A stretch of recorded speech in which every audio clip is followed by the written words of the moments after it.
আসসালামু আলাইকুম। আজকে একটি গুরুত্বপূর্ণ বিষয় আপনাদের সাথে আলোচনা করব। আপনারা জানেন, আমাদের দেশে এই মুহূর্তে হাম একটি বড় আতঙ্কের নাম। বিশেষ করে ৬ মাস থেকে ৫ বছরের শিশুরা এই হামে আক্রান্ত হচ্ছে এবং মৃত্যুর সংখ্যাও কিন্তু কম নয়। ইতোমধ্যে ২৫০'র বেশি বাচ্চা হামে আক্রান্ত হয়ে এবং সেই সঙ্গে অন্যান্য রোগে আক্রান্ত হয়ে মারা গেছে। তাই হাম আসলেই এখন আমাদের জন্য অত্যন্ত দুশ্চিন্তার একটি কারণ। কিন্তু আপনারা হয়তো জানেন না হামটা আসলে কি। আমাদের ছোটবেলায় আমাদের দাদি নানিরা হয়তো আহ, যেটাকে লুতি বলেছে বা মাসি পিসি বলেছে এবং ঘরোয়া চিকিৎসার মাধ্যমে সমাধান করার চেষ্টা করেছে। আসলে সেটা কিন্তু এরকম বিষয় নয়, এটা হাম। এবং এই হাম কতটা মারাত্মক হতে পারে এটা আসলে এই মুহূর্তে হাসপাতালগুলোতে গেলে দেখা যায়। বিশেষজ্ঞরা বলেছেন, হঠাৎ করে হামের সংক্রমণ এতটা কেন বেড়ে গেল।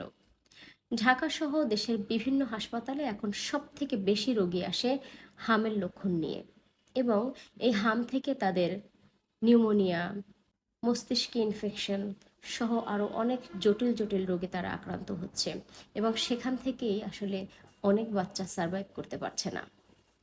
আমাদের ফ্যামিলিতে যেটা হয়, বাচ্চার একটু জ্বর, ঠান্ডা, কাশি, শরীরে র্যাশ আসলে এটাকে এত বেশি গুরুত্ব দেওয়া হয় না। কিন্তু সময় এসেছে এই মুহূর্তে এটাকে অত্যন্ত গুরুত্ব সহকারে দেখতে হবে। বাচ্চাকে এই ধরনের কোনো লক্ষণ দেখলেই সাথে সাথে হসপিটালে নিতে হবে। কারণ এটা এতটাই সংক্রামক একটি রোগ। এই রোগটি যে বাচ্চাটির শরীরে এসেছে সে শুধু সেই বাচ্চাটাকেই না, তার আশেপাশে থাকা অন্যান্য বাচ্চাকেও আক্রমণ করতে পারে, এমনকি বড়দেরকেও আক্রমণ করতে পারে।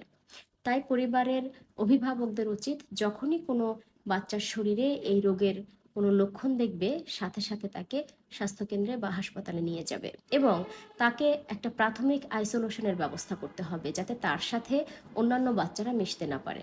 এখন আমাদের সবার মনেই একটা প্রশ্ন, হাম হঠাৎ করে কেন এত বেড়ে গেল? এই হাম তো আসলে বিলুপ্ত প্রায় ছিল।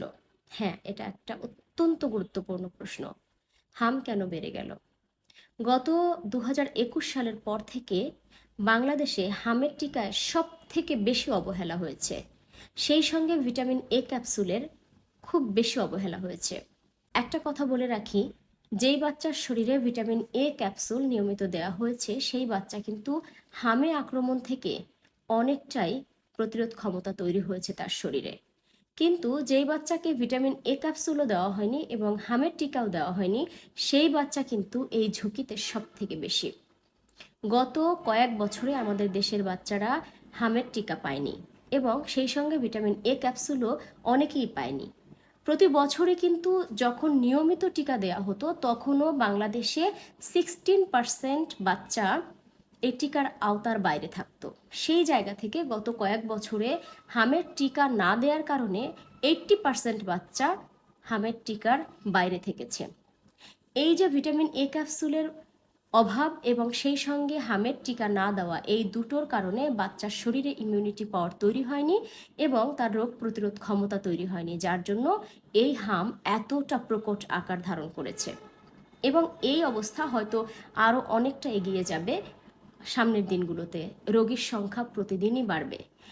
যদিও বর্তমান সরকার টিকার ব্যবস্থা করেছে, দেশের বিভিন্ন স্থানে টিকা দেওয়া শুরু হয়েছে, কিন্তু সেটা পর্যাপ্ত নয়, কারণ আমাদের কাছে পর্যাপ্ত টিকা নেই। টিকা পর্যাপ্ত পরিমাণে আসার পরে আবার পুরোদমে যখন সারা বাংলাদেশে টিকা দেওয়া হবে, ততদিনে হাম পরিস্থিতি আরও ভয়াবহ হবে। তারপরেও সবাইকে বলবো, যার যার এলাকায় যেখানে টিকা দেওয়া হচ্ছে দ্রুত আপনাদের বাচ্চাদেরকে টিকার আওতায় নিয়ে আসুন। এই মুহূর্তে টিকা ছাড়া আসলে বাচ্চাকে নিরাপদ রাখার আর কোনো বিকল্প নেই। ২ ডোজের টিকাটি সবাই আপনাদের বাচ্চাদেরকে, যারা ৬ মাস থেকে ৫ বছর বয়সী আছে তাদেরকে এই টিকা প্রদান করুন এবং আপনার বাচ্চাকে নিরাপদ রাখার চেষ্টা করুন। আর সবথেকে বড় কথা হচ্ছে, কোনো বাচ্চাকে অবহেলা করবেন না।